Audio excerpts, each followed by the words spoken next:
السلام علیکم کلاس.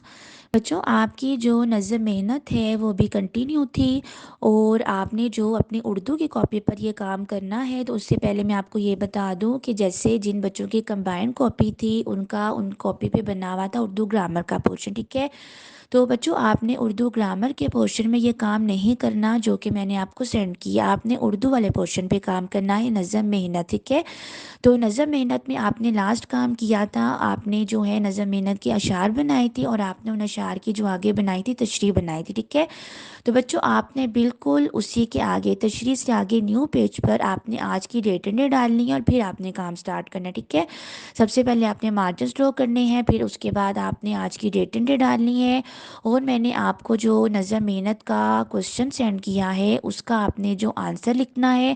اس کے بعد بچوں آپ نے آگے نیو پیج پہ جانا. ٹھیک ہے، مطلب کہ آپ نے جو ہے کوشچن آنسر کرنے کے بعد آنسر کے نیچے سے اشعار کی نظر سٹارٹ نہیں کرنی. آپ نے کوشچن آنسر ایک پیج پہ کرنا ہے، وہ کمپلیٹ کرنے کے بعد پھر آپ نے آگے نیو پیج پر چلے جانا ہے. پھر نیو پیج پر جا کے دوبارہ اپنے مارجن ڈرا کرنے ہیں، دوبارہ اپنے آج کے ڈیٹ اینڈ ڈے ڈالنی ہے، اپنی نظم کا نام لکھنا ہے، موضوع لکھنا ہے، اشعار کی نظر. ٹھیک ہے، پھر آپ نے اشعار لکھنے ہیں اور پھر آپ نے ان کے نیچے ان کی نثر بنانی. اوکے، آئی ہوپ بچوں آپ کو جو کاپی پہ آپ نے کام کرنا ہے وہ آپ کو سمجھ آ گیا ہوگا.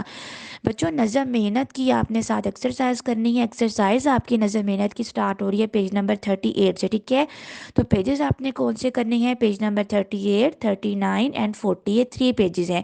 تو جو ہے آپ نے کاپی پر بھی کام کرنا ہے اور آپ نے بک پر بھی کام کرنا ہے. اوکے، اللہ حافظ.